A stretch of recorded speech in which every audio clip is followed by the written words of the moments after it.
एक दिन जंगल में चीनू बंदर को एक मोबाइल फ़ोन मिला। वह उसे पाकर बहुत खुश हुआ। उसने मोबाइल फ़ोन से अपनी सेल्फ़ी लेने की बात सोची। उसने नाक व मुंह टेढ़ा करते हुए अपनी कई सेल्फ़ी ली। फिर उसने अपने दोस्तों को दिखाई। सब ने उसकी सेल्फ़ी की खूब प्रशंसा की। चीनू का उत्साह और बढ़ गया।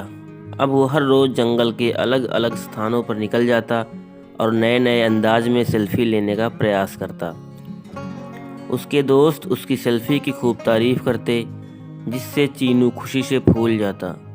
चीनू की माँ को उसकी ये नई आदत बिल्कुल भी पसंद ना थी। एक दिन जब वो जंगल से घर लौटा तो उसकी माँ ने कहा, देखो चीनू, तुम्हारा ये रोज़ रोज़ जंगल के खतरनाक जगहों पर जाकर सेल्फ़ी लेना ठीक नहीं है। कभी कोई चूक हो गई तो? अरे नहीं माँ, मैं कोई बच्चा थोड़े ना हूँ, अब मैं बड़ा हो गया हूँ। चीनू ने अपनी माँ की बात काट कर कहा, मुझे अपनी रक्षा करना अच्छी तरह आता है। चीनू पर माँ की बात का जरा भी असर न पड़ा। उसने माँ की बात एक कान से सुनकर दूसरे कान से निकाल दी। चीनू के ऊपर सेल्फ़ी का भूत सवार हो गया था। उस पर दोस्तों की मिल रही वाहवाही आग में घी का काम कर रही थी।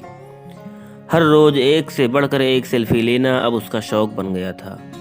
वो कभी किसी पेड़ पर चढ़कर तो कभी जंगल के किसी पहाड़ या नदी के पास जाकर सेल्फ़ी लेता रहता था।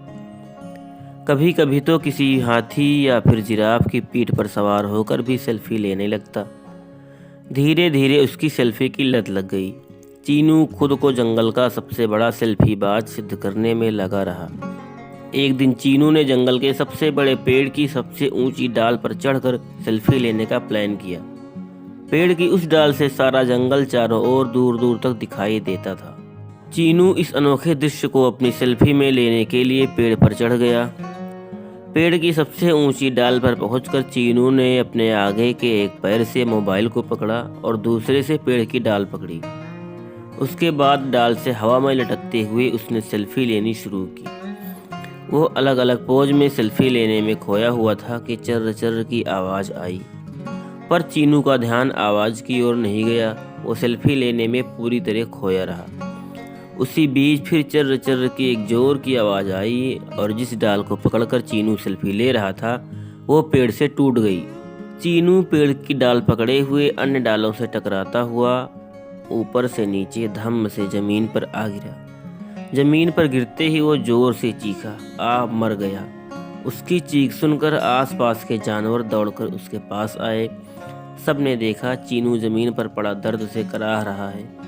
वे उसे उठाकर तुरंत जंगल के डॉक्टर भालूराम के पास ले गए। भालूराम ने चीनू का निरीक्षण कर बताया कि उसे गहरी चोट लगी है और उसके आगे व पीछे के पैरों में फ्रैक्चर हो गया है। अब उसे काफ़ी समय तक आराम करना पड़ेगा। इसी बीच चीनू की माँ भी चिंपैंजी से खबर पाकर वहाँ आ गई थी। वो डॉक्टर भालूराम की बात सुनकर फूट फूट कर रो पड़ी। बोली, मैंने कितनी बार चीनू को समझाया था कि सेल्फ़ी के चक्कर में मत पड़ो, लेकिन उसने मेरी एक भी बात ना मानी और अपनी मनमानी करता रहा। आज सेल्फ़ी की लत ने उसकी ऐसी दुर्दशा कर दी। चीनू को डॉक्टर भालूराम की दवा से थोड़ा आराम मिल गया था। वो अपने पास बैठी अपनी माँ को रोते बिलखते देख रहा था। आज उसे अपनी माँ की समझाई एक एक बात याद आ रही थी। उसे अपनी माँ की बात ना मानने पर बहुत पछतावा हो रहा था। वो दर्द से कराहते हुए बोला, माँ मुझे माफ़ कर दो, आपकी बात ना मानकर मैंने बहुत बड़ी भूल की है। अब मैं आपको ये वचन देता हूँ कि मोबाइल को कभी भी हाथ नहीं लगाऊंगा और ना ही उससे कभी सेल्फ़ी लूँगा। मैं अपनी ये सेल्फ़ी की लत को भी हमेशा के लिए छोड़ दूँगा। चीनू को अपनी भूल का एहसास होते देखकर उसकी माँ उसे अपने गले लगाकर बोली, बेटा इसमें मोबाइल का कोई दोष नहीं है, बल्कि दोष तुम्हारा है।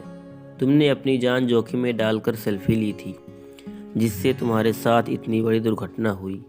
अगर तुम सही और सुरक्षित तरीके से सेल्फ़ी लेते तो इस हादसे का शिकार होने से बच जाते। चीनू ने माँ की बात को गांठ बांध लिया, साथ ही सेल्फ़ी की लत को भी छोड़ देने का संकल्प लिया।